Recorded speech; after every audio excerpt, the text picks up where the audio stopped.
Yeah, people can stumble one and again, doesn't know why actually, what happened to me, why I answered like that, or why I react like that. And so I had a very supernatural moment. But I think one of the most important things as a man is understand what is trauma. What do I need to know about trauma? So, un verdadero hombre rechaza la pasividad. Queriendo no llegas a ningún lado, uno llega a la meta poniendo un pie delante del otro. Todo comienza con una visión. Tú tienes que saber hacia dónde quieres ir, en quién te quieres convertir. Entre potencial y potencia hay más que una L de diferencia. La pornografía es mala en cualquier dosis. Jimbo, la cosa es bien sencilla. Ninguna cantidad de disciplina va a reemplazar la falta de entrenamiento. Luchito, ¿cómo estás? Jimbo, muy bien, gracias. Arrancando la semana con todo.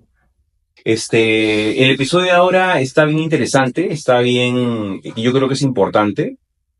Como sabes, desde que empezamos Puros de Corazón general, la idea fue crear un espacio y que el podcast sea un espacio para que podamos hablar con la verdad, para que podamos desafiar a los hombres y al público en general a reflexionar, a pensar en ciertos paradigmas, pero sobre todo a pensar mejor, ¿no? La idea de pensar mejor y hablar en serio justamente es reflexionar sobre temas relevantes. Y una de las cosas que yo considero más importantes que tenemos que hablar es el tema del trauma, que no es un tema muy popular, Claro. ciertamente. Yo creo que, digo creo en el sentido de que estoy convencido, yo lo creo firmemente, que vivimos en un mundo caído y que no existe una biografía sin heridas. No existe. Y esa es una lucha siempre que tengo con los hombres, ¿no? El tema de hacerles entender de que si bien es el discurso de vamos, yo puedo, yo voy a hacer esto, yo soy invencible, la verdad es que no nos han entrenado para saber lidiar con heridas, con temas emocionales, ¿no? Nunca somos preparados para eso, somos más preparados para callar, ¿no? Continúa, no llores, dale, no compartas, avanza, ¿no? Y la idea de hoy es hablar un poquito de eso. ¿Qué piensas tú acerca del tema, principalmente? Bueno, este es uno de mis temas favoritos, ¿no? Porque, bueno, no porque soy un traumado, pero como tú lo has dicho, es porque, estamos en un mundo en el que es inevitable que podamos dañar y ser dañados. Es inevitable. Y que este daño suceda a un nivel emocional que nos marque, algunos superficial, algunos más profundamente. Y finalmente termina eso siendo el trauma, ¿no? Ese impacto emocional que ha quedado marcado en nosotros por algún tipo de evento. Y lo más alucinante es que no necesita ser el evento, ¿no? Claro. Que es una mentira, es un mito muy común. Claro, la gente piensa, para que haya un trauma tienes que, no sé, haber visto morir a toda tu familia, ¿no? No, a veces son cosas muy simples, muy sencillas, ¿no? Como tu papá se olvidó de recogerte a la hora en el colegio, ¿no? Y esa sensación de soledad, esta sensación de ¿por qué no vienen por mí? Es suficiente para marcar cuando no se dan o cuando se dan las ideas equivocadas para marcar en ti un tema, un trauma, ¿no? Entonces, para mí es muy humano, es muy normal y creo que al normalizarlo, al entenderlo, podemos también nosotros enfrentarlo. Y tenemos que enfrentar, porque como digo, todos lo tenemos, así que para mí va a ser un tema bastante interesante, ¿no? Y creo que no solo va a ser interesante para ti y para mí, sino que va a ser interesante para alguien que pueda también aportar un poco más de sabiduría, ¿no? Claro, sí, de hecho yo recordaba esta mañana que la primera vez que hicimos la conferencia de Puros de Corazón, tuvimos un invitado especial también, Sí, claro. que nos ayudó a trabajar después con los hombres, ¿no? Y estuvimos varias semanas, ¿no? Más de 4 o 5 semanas, si mi memoria no me falla, con él. No es casualidad que hay una silla más. Hoy es nuestro primer invitado, ¿eh? Nuestro primer invitado del podcast. Sí, un lujo, un lujo. Es un lujo. Y es un invitado internacional, pues, ¿no? Pero la verdad que es un privilegio. Yo lo conocí porque es un hombre muy cerca a ti, muy cerca a tu corazón. Creo que han forjado una amistad. Yo creo una relación casi filial, diría yo, ¿no? Como de padre a hijo. Ah, y para que no se sienta viejo, yo creo que también es como, no como un abuelo, sino como un padre también. Claro, claro. Pero bueno, encárgate tú de invitar o de presentar a nuestro invitado, ¿no? Bueno, Jimmy, hoy, como tú has dicho, tenemos el privilegio de presentar a un gran amigo. La gente seguro que en algún momento va a recordar el apellido o el nombre, porque lo hemos mencionado aquí más de una ocasión. Es una persona de la que hemos aprendido muchísimo, con la que hemos caminado ya muchos años. De hecho, estaba conversando con él cuando veníamos para acá y recordábamos cómo ya llevo 20 años traduciendo para él, 20 años en los que he visto también su evolución, así como él ha visto la mía. Y sí, es verdad, hay esta relación filial, él es como un padre para mí. Y bueno, creo que hoy todos vamos a ser beneficiados de su experiencia, de su sabiduría. Dale, sí, que dale. Ok, entonces quiero presentar a mi gran amigo Bo Wilfon, si puede venir por acá desde Indiana, los Estados Unidos. Bienvenido, Bo. Gracias. Welcome. Para los amigos, Rafaelito. Sí. Explícame mi nombre. Bueno, él ¿Sabes que mi mamá dice, no, es como Ralph Lauren? Digo, no, mamá, no le gusta mucho. Bueno, Ralph es un nombre de gente antigua en los Estados Unidos. O sea, no hay muchos jóvenes que se llaman Ralph. Entonces, por eso a él le gusta que le digan Rafaelito, ¿no? Tratando de latinizar, de contextualizar su nombre. Pero su sobrenombre en los Estados Unidos es Bo. No es Bob, es Bo. My mom called you Bob. Sí, claro que sí. No, Bob. Y acá todas las personas siempre en Latinoamérica, en otros contextos le dicen Bob, pero él es Bo. Pero como te digo, para todos los amigos, Rafaelito con nosotros, Bo, it's a pleasure to have you here with us, and it's such a great honor. Sí. So, some words that you might have, just to start. Pues estoy muy contento para estar aquí con ustedes y gracias por la oportunidad. Desafortunadamente, mi español no es superior. No. Sí, por eso necesito hablar en inglés. Y gracias. That's totally perfect, Bo. Thank you for being here. Thank you for your time. And honestly, it's such an honor for us to have you here. I thank Pastor Luch. I thank God for my friendship with my pastor. He's not only my pastor, he's also my friend. And it's a privilege for me to call you a friend. Igualmente. Excelente. All right, as you know, we're talking about pain, trauma, healing, the process, and the first step I wanna talk to. I want to talk to you. I want to know that the main reason, at least for me, that I know, I don't want to think a lot, but I know the trauma and how to overcome and how to deal with this because my own trauma, my own affliction, my own pain, and a lot of time men used to think that they don't have any trauma. I have very good relationships. My dad and mom still married and love each other. That's good. That's fine. But I think one of the most important things as a man is understand what is trauma. What do I need to know about trauma? And so I want to ask what is trauma and how does it affect our minds, our body, even our faith?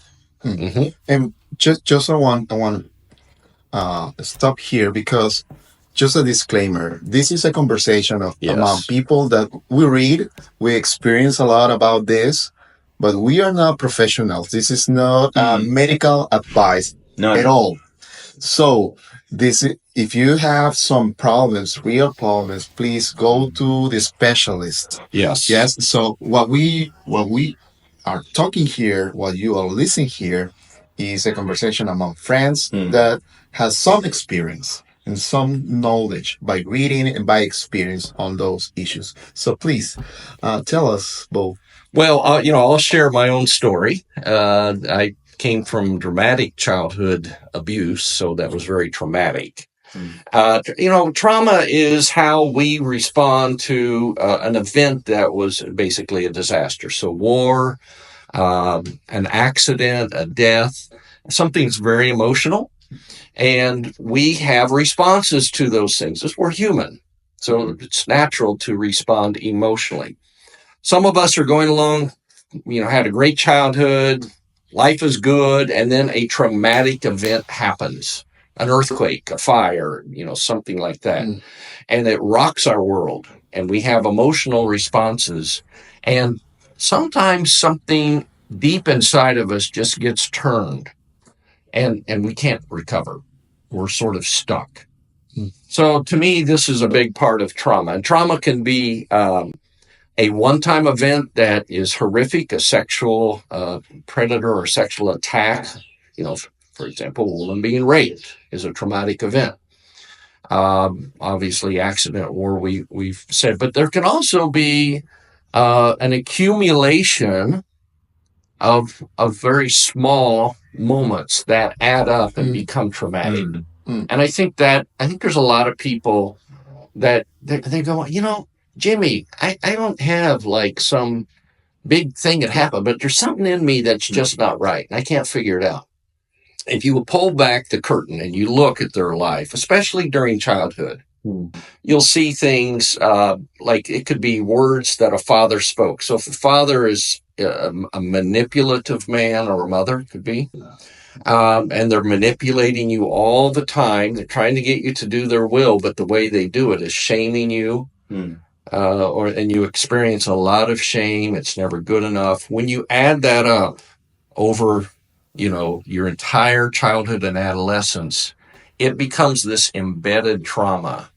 A lot of times it doesn't get identified as trauma. So there is a very, very wide range. And a lot of people are like, they're ashamed of the fact that they've experienced trauma. And they don't know how to get healed. They don't know how to get through it. And they just keep, in English we say, you keep running up against a wall or hitting my head against a wall. People can stumble one again and again and again. Doesn't know why, actually, know what happened to me. And why I answered like that or why I react like that. Exactly. So, and one of the things that compounds this is when other people that never experienced trauma, and they're like, Lucha, why can't Jimmy? Yes. Privately we do this, but Jimmy knows that we're like judging him. It's like, Jimmy, he's had this problem for about 10 years or 15 years. And or even worse, when a family member, especially if it's your dad, might say to you, "Why, just get over it." Like time heals. Be a man. Be a man. Man up. Man up. He's saying. And all of these things compound because trauma is an issue of the heart, and the heart has to be healed. And time by itself does not heal. But God can heal through time. So there are steps, there's a journey we're on, and God will heal us, and it takes time. So time is involved, but time by itself isn't going to bring a lot of healing. Yeah, it's not like you plant a seed and you expect that grows. Yes. Yeah, it needs care, it needs something to happen added to time. Like, the time is the canvas. And the Lord has to paint a new paint in your heart. And I think you need to be willing to go to through the process. Time itself. People don't like to understand that they need to put some work. You need to do the job. You need to do the work. You need to do the work and be willing, because sometimes it's gonna hurt. The process of healing sometimes hurt because we don't want to go that area. I don't want to go back that. I don't want to even, our brain even don't want to remember that, But I call that, what are you saying? I'll call the big T, the trauma with big T, like a big stuff, like Right. I don't know, dead, war, a divorce, I don't know, abortion, that kind of big issues. But also, there's a trauma with the tiny T, like a little cuts, Little pieces. We have an English saying, death by 1,000 paper cuts. So, none of us like paper cuts. And you just read, it's just a little paper cut. It's just a couple of drops of blood. But if you have 1,000 of them, you might die from loss of blood. Yeah, of course. And I think that one is one of the most misunderstood of all.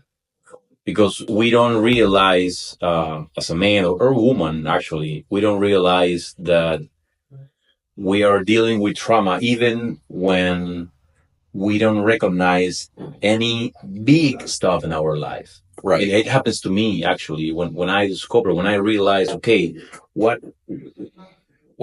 trauma has to do with my own porn addiction. My mom and dad, they're still married. I have a good relation with my siblings. I have a good wife, good job, making good money. And I was like, what on earth happened to me? I didn't understand. Right. But it's the like an eureka moment, like, oh man, I had some pains, a little one, and I think that it's kind of hard to understand. Number one, and number two, we need to be humble enough to say, okay, it hurt. That one hurts. When I was in elementary school, maybe 10, 12 years old, I don't know what the system in America, but right. maybe 10, 12 years old, and the girl that you like doesn't like you back, or give you the finger, or get you're ugly. That kind of little stuff, right, hurts. We pretend to be cool. And, yeah. Doesn't bother to me. There's a lot of girls over there, but hurts. It does. Hurts. And they see. Well, you said something there. You talked about the eureka moment. That means when the light bulb comes on. And I think, the process of being healed from our trauma, it sometimes starts with a eureka moment. Or another way to say that is you have to get beyond your denial. So a lot of people, they're stuck in life, stuck in their emotion. But, they don't want to admit, or they may not even be aware. And so that these things happen and that they can't connect the dots internally in their heart between the way they act, their behavior, and what happened way back here. And so that's a eureka moment. And when you realize it, it's like, okay, now my first step is to get beyond denial. Mm. And then what you said is so true. You have to do the hard work. I think of a really funny story. So March of 2020, when COVID hit. Mm-hmm. So I have a son, and he's married to a woman who's a doctor and pediatric surgeon. And they were about to move to Kenya, Africa, in April of 2020. They moved into our house for like 3 weeks, but COVID hit. So they were there. Just before the COVID. Yeah. They were there for 5 months. And, early in COVID was like, don't go out, you'll die, And so we had no information. So, what are we doing? We spent a lot of time at home. It was actually wonderful to share that experience, not be trapped at home, just my wife and me, but have more. It gave us a little community, but we spent a lot of time watching Netflix. So we're watching in our living room, and my wife is sitting there, and then I'm sitting here. My daughter-in-law, Brittany, the surgeon, is sitting there, and my son, Micah, is over here. And we're watching some movie. I don't know what it was. Someone got shot, and then, the doctor gets the big tweezers out and pulls the bullet out and drops it in the pan, and it goes clink. Clink. Yeah. That hit the metal, hitting the metal. And my daughter-in-law just turns to me and says, I never remove a bullet and drop it until they have a metal pan because I want to hear the sound. And I'm turning to her and I'm like thinking, I've never thought about the fact that you dig bullets. I mean, you know, you see it on TV, but you know, here's my daughter-in-law. She digs bullets out. And I'm like, I never really thought of that. And I said, how many have you removed? And she says, it depends. And she texts me a picture, an x-ray. Someone that had been shot with a BB gun. Oh. Or not, no, I mean a shotgun. So, Like- you know, most guns are a single bullet. Hmm. But a shotgun has ammunition that is a bunch of tiny little pellets. Hmm. And this person had like 30 or 40 little just all over the chest. Well, it makes me think of trauma, you know, because this emotional trauma, the big T is the big bullet, That's a good one. and the little T are all these little pieces. Yeah. So I think of like growing up, you know, I had a terrible relationship with my dad, and all the little words Yeah. that he constantly said were like those little and you go, what? There was not. He didn't do anything. No, he didn't do any big T thing, but he did do a lot of little T things, like tens of thousands. So I grew up hating him. So anyway, just kind of a fun picture to imagine, and sort of, you know, my specialty. I don't mean that professionally, but what I really enjoy doing is mentoring young men. And I go into their hearts and I tell them, you know, I'm like a heart surgeon. So, Luchito, let's talk about this issue you got. And it's like, oh, I got an anger problem. And I know, like you said, I can see that. yeah, he may have an anger problem, but the root is the small T or big T trauma. And it may be something completely different. Here's a good example. Sometimes a woman, you know, has a really bad experience with a man. Could be a dad, could be sexual abuse as a child, or, you know, she got in a relationship with a guy, maybe married him, maybe not, and he was very abusive. And she felt out of control. They break up, and from that day on, she's made a vow in her heart. She's determined in her heart, I will never let a man control me. And then she changes the way she relates to men. And every time she dates someone, or maybe she gets married, she becomes a woman that's really hard to live with. And the guy's like, what am I doing wrong? Of course, he's a guy, so he's probably doing a lot of things wrong. Guys, I don't know. You notice the guys sometimes don't really understand women. Yeah. Anyway, these are thoughts that, you know, flood. And I'm happy to talk about my own journey, but you guys kind of... You know what? I all the time use your... And actually, I teach that the 3 keys you ask a man to give you. Yes. If you want to work, please explain that. I love well, a key, a lighter, and yeah. So I ask men for 2 things. I ask them for a key to their heart, and then I say to them, you know, if you want me to mentor you, and this is a spiritual mentoring, and some people call it discipleship, but if you want me to mentor you, I need you to give me 2 things. And they have no idea what I'm talking about. I'm like, I want a key to your heart, and it has to be a master key. You know, sometimes you got a key and it opens this door, but not that one. No, the master key opens them all. And so, you know, it's a key to enter your heart, and this key has to unlock closets, you know. In English, we say, oh, there's some skeletons in that closet. I don't know how you say it in Spanish. And I say, I need a key to the closet and the attic and the basement, anywhere that you're going to hide, because, you know, you walk into the house, it looks great. You walk into the bedroom and it's like, looks like a bomb went off, you know. But where people are permitted in looks great. In other words, you've got your act together. But in the secret corridor, secret rooms of your heart, it's a disaster. And then the second thing I ask for is a flashlight. And I don't want some little, you know, flashlight like you turn on your phone. I want a big one. Yeah. Bang. And then I say to them, if you permit me to look at the areas of shame and brokenness in your heart, you will have transformation that will last a lifetime. So over the last 24 years, I have taken about 100 men through this journey and seen tremendous transformation. And of course, Lucho is a man that I've known since 2003, and so 22 years right now.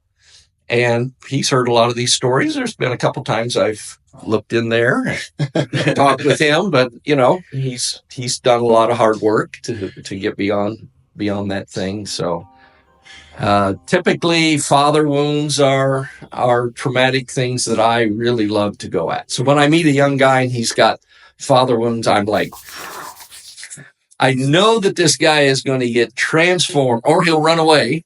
Yeah. So there you go. No. And what are your thoughts about the healing process? How does someone begin to heal? I know you just start to talk about that, about the struggle, the denial structure, but how do you can encourage people to begin that journey? Well, of course, I don't think that this journey is that successful without God in the equation. But I mean, there's certainly plenty of good books, and there's good psychiatrists and psychologists and counselors that are helpful. They may not bring God into the equation, but I think when you do bring God into the equation, now you get this internal power. Because most people, they're like, I'm stuck and I don't have power. I can't take the necessary step. They may even get in their mind, oh, I should do 1, 2, 3, 4, A, B, C, D. If I do, my life will be better. And they can't engage. They can't actually do it. They can't have that conversation with the person that maybe abused them or something like that. And sometimes it's not a good idea to do that. But you do have to start, you need to have some sort of a coach, a counselor, pastor. You need someone who, has either gone before you or has been trained so that you can process these things really well and not have someone that, kind of leads you, down a wrong path. My own experience, Jimmy, came just so everyone knows, I had this awful relationship with my dad. I hated him since I was 5 years old. I've written about this in a couple of books. And, my brother, when he was 14, I was 11, said he was going to murder my dad. And I said, do it. I wanted him to do it. That's how much I wanted to be free. At 5.5, how many brothers do you have? I have one brother. He's 3 years older. And then I have 2 sisters that are also older than him. So I was the baby of the family. And, and then at age 5.5, a neighbor sexually abused me. And of course, I had nowhere to go. Yeah, nowhere to go, and scared to death and ashamed and confused. And then I began a pattern. Another guy sexually abused me a couple of times at maybe age 6. And then from that age, another guy began to sexually abuse me and molest me. And this went on for 10 years. And so during a 10-year period, I don't know how many times, but there's 120 months. So I'm just going to guess 120 times at minimum. So this was big T trauma. It happened at a very young age, and it happened repeatedly. It was not my dad. So some of the trauma that is experienced by relationship. So it depends on the depth of the trauma and how much it was repeated and how close they were. So like if a dad is using his words to harm you by yelling and shaming you, that's going to go a lot deeper. If you're on the street and some mad driver is honking at you and cusses at you, it's like, who cares? Yeah. But if your dad did the same thing, yeah, it's totally different. Totally different. So Totally different. anyway, I went on a journey of it started at age 22, and really for about 20 plus years, I went on this long journey of being healed from this sexual abuse and the shame. So shame is a really, really big issue, and you have to understand shame. In what role, I'm sorry to interrupt you, but what role has the faith in that process? Had the faith in that process? You became Christian after that, before? the relationship, the community? I was an atheist during my teenage years, and I became a Christian at age 18, which was wonderful because my life was dark. Mom was an alcoholic, so my life was just horrible. I had no hope. And suddenly, hope was there. Whoa, it was wonderful. And then I began a process of having a deep faith, but my childhood was hidden. I kept it hidden in a closet, and that closet was locked, padlocks, 4 locks, 8 locks, 10 locks, guns there, anyone come near that. And so I had a very supernatural moment. I'm 22 years old, and I meet a guy, and as we shake hands, God gave him what's called a